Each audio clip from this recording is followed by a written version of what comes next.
नमस्कार जोहार, आप देख रहे हैं जोहार लाइव। झारखंड में पेशा कानून को लेकर राज्य सरकार अब तक जो है स्थिति को साफ नहीं कर पाई है और जो आदिवासी संगठन है वो लगातार मांग कर रहे हैं कि राज्य में पेशा कानून जो है लागू हो।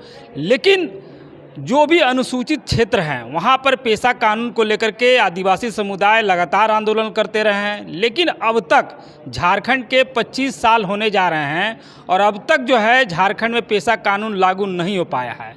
इस मामले में कई संगठन आंदोलन कर रहे हैं और आज जो है एक पेशा कानून को लेकर के महासम्मेलन का आयोजन किया जा रहा है। और हमारे साथ बात करने के लिए ग्लेडसन डुंगडुंग है जो कि आयोजन करता है। उन्हीं से जानते हैं कि ये जो सवाल है कि अब तक 25 वर्ष होने जा रहे हैं झारखंड के, क्या कारण मानते हैं कि हेमंत सोरेन जी का भी जो है 5 साल बीत गया, फिर से जो है सत्ता में आ गए, लेकिन पेशा कानून अब तक लागू नहीं हो पाया।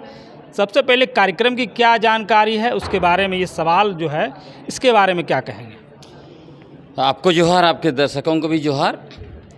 देखिए 8 मई को जिस तरह से अबुआ सरकार ने पेशा नियमावली का ड्राफ्ट जारी किया है और उसमें अपना मंतव्य मांगा है, उससे यह स्पष्ट हो गई है कि अबुआ सरकार भी भाजपा सरकार के बनाए गए रास्ते पर ही चलना चाहती है।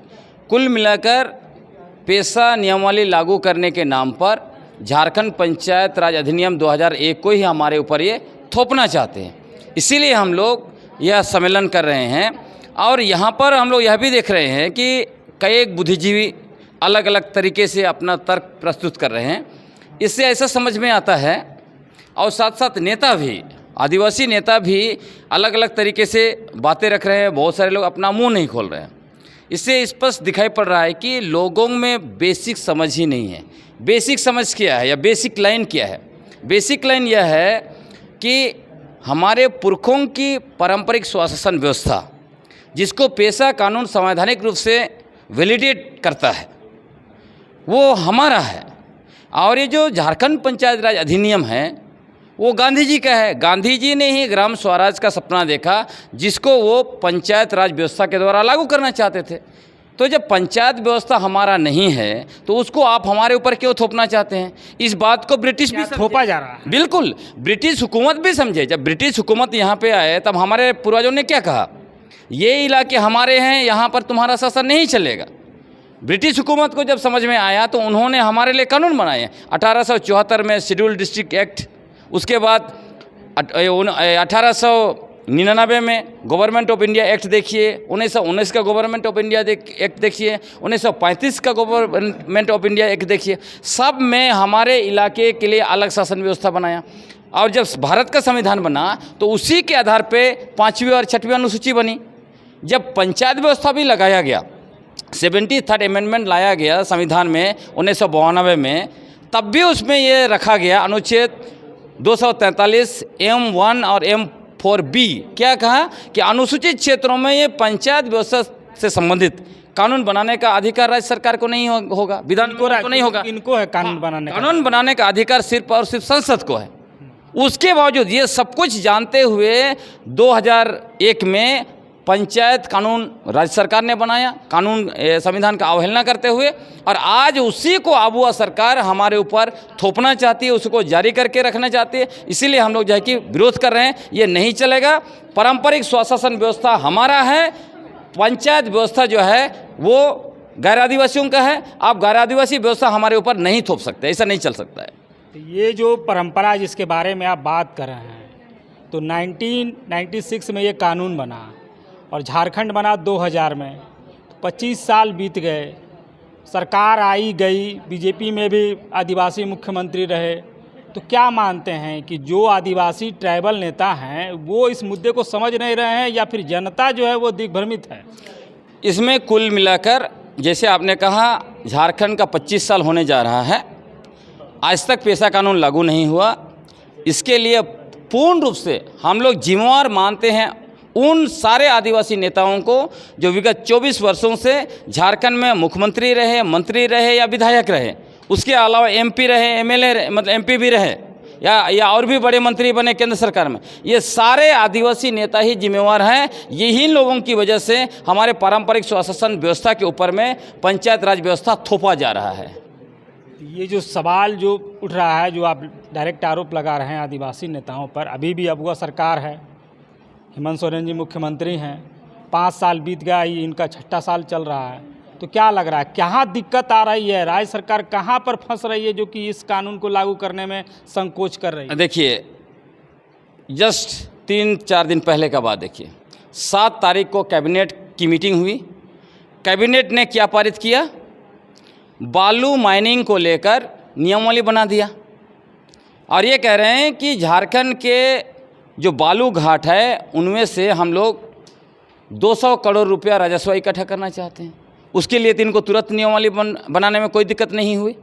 पेशा कानून का नियमावली बनाने में इनको दिक्कत क्यों हो रहा है विगत 24 वर्षों से? वो इसीलिए हो रहा है क्योंकि बालू माफिया, खनन माफिया, ज़मीन माफिया, जंगल माफिया, दारू माफिया और जो नौकरशाह हैं, हमारा ट्राइबल सप्लान का पैसा को इधर से उधर कर रहे हैं, आप देख ही रहे हैं।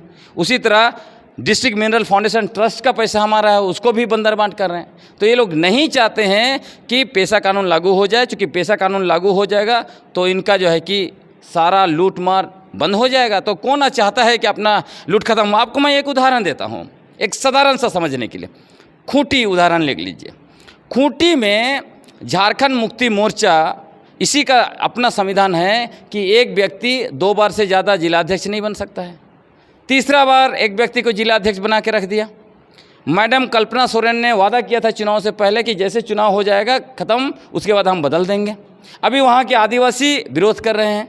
झारखंड मुक्ति मोर्चा के खुद कार्यकर्ता कह रहे हैं कि इनको हटाइए, फिर भी नहीं हटाया जा रहा है। क्यों? क्योंकि सबसे ज़्यादा बालू माफिया से वही लोग कलेक्शन करके जो है इनका सरकार दबाव में हैं। बिल्कुल इनके दबाव, तो बिल्कुल यही एकदम बहुत क्लियर दिख रहा है, दूध का दूध और पानी का पानी हो गया इस मामले में, कि ये सारे माफिया को संरक्षण देना चाहती है सरकार, इसीलिए पेशा कानून नहीं लागू करना चाहती। तो वोट जो है आदिवासी समुदाय देंगे और जब काम होगा तो मतलब जो है माफिया लोग का काम।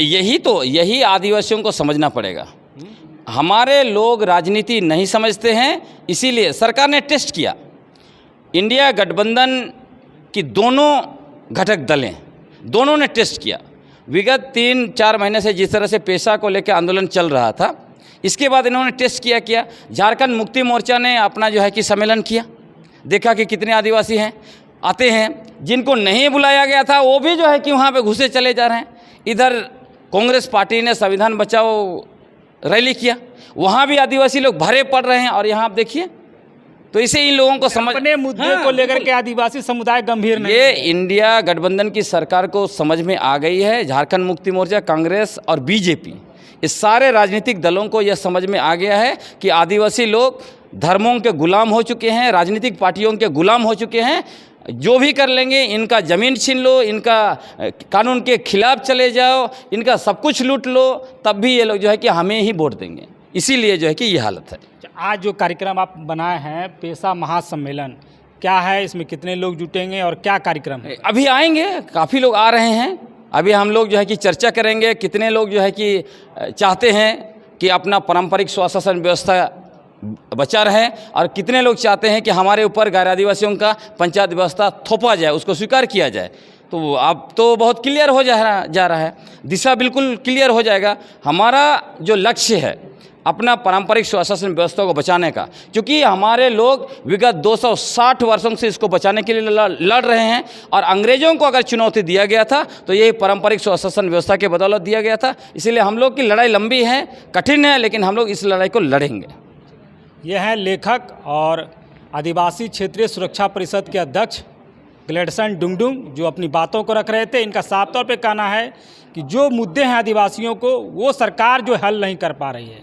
जो पेशा एक्ट है 1996, वो सरकार जो है लागू नहीं कर पा रही है, जिसके कारण जो आदिवासियों की सांस्कृतिक विरासत है, जो उनके पारंपरिक है, वो जो है धीरे धीरे विलुप्त हो रहा है। तो आज महासम्मेलन है और जैसा कि लेखक ग्लेडसन डुंगडुंग ने जानकारी दी। अब देखते रहिए जोहार लाइव। मैं शुभेंदु पंडित, कैमरामैन आयुष के साथ, रांची से।